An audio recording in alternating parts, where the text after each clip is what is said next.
Do you want to be the Wicked Witch, or do you want to be the Fairy Godmother? Do you want to be Scrooge, or do you want to be the hero from the pantomime, the principal boy? It's entirely your choice.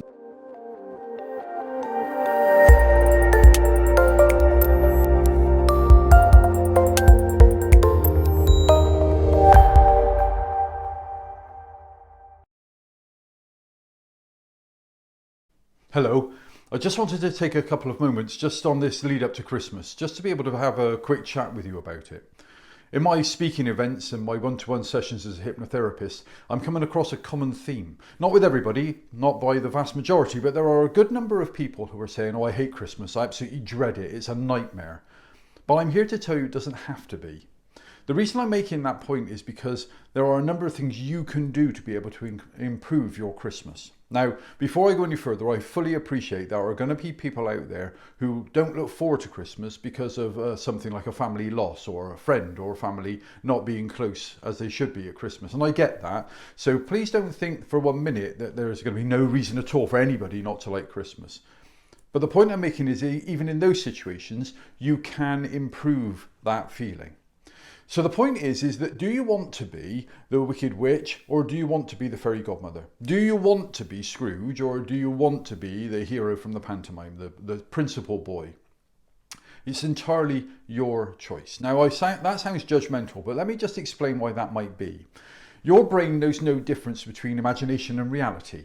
We all know that, and I'm going to make some videos about that in the future to be able to explain it in more depth. But just to put it into a nutshell right now, every time we watch a horror film on the television or in the cinema, we know that that's a flat screen. We know that it's an actor. We know that the story is made up. But funnily enough, when they jump out from inside the wardrobe, we all jump. We all jump because our brain knows no difference between imagination and reality. We also use our brains in a particular way to actually use our imagination to create our reality. So we actually do believe everything that we see in our imagination. So if we approach Christmas with that, oh, it's going to be awful, funnily enough, we find all the different reasons why it is awful. If on the other hand, we approach Christmas thinking this is going to be better this year, funnily enough, you have the best Christmas you're ever going to get. And the reason for that is because your brain does know no difference between imagination and reality. When you create those pictures in your head, you are in effect rubbing Aladdin's lamp. And the genie will absolutely obey your every command. So if you say that Christmas is going to be lousy, your brain says, your wish is my command. If on the other hand you say that Christmas is going to be better this year, your brain says, your wish is my command. And one way or the other, you actually change your perception of what's going on. Now we need to recognise that Christmas is just a festival. And the fact that it affects different people in different ways means that it's not the festival that does that, it's our attitude towards it.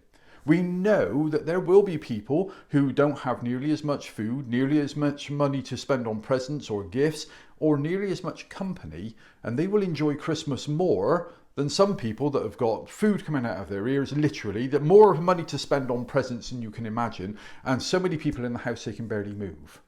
So it's all about your attitude. The difference is, of course, is that so many people worry about making Christmas perfect for each other. But we actually do know that there are loads of people that will say to us that they spent an awful lot of money on their kids' presents and all they wanted to play with was the boxes and the wrapping paper. So what we worry about in the way of people accepting our food and our presents and our company, we don't have to worry about that. All we need to do is make sure that we have as good a Christmas as we can, and everybody around us will have a better Christmas as a result. You can absolutely make the choice of whether Christmas is going to be good or bad.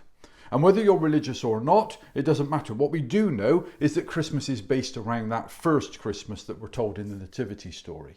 What we do know for a fact in that Nativity story is that because of where it's based and the time it was certain that they didn't worry about whether the turkey was okay on that first Christmas. They didn't worry about how many presents and how much money they'd spent on them had been a concern. And they certainly didn't worry about which company were coming to the manger at the time. So what we have to bear in mind is that Christmas was probably one of the most sparse and bare that ever existed. And it was the first one. And we celebrate it. So why do we have to make everything so much better when in actual fact the very Christmas that we celebrate to start with was pretty meagre? So for goodness sakes, you have the choice. Your choice is whether or not you enjoy Christmas or whether you don't. I sincerely hope that you do. And I wish all of you a really Merry Christmas.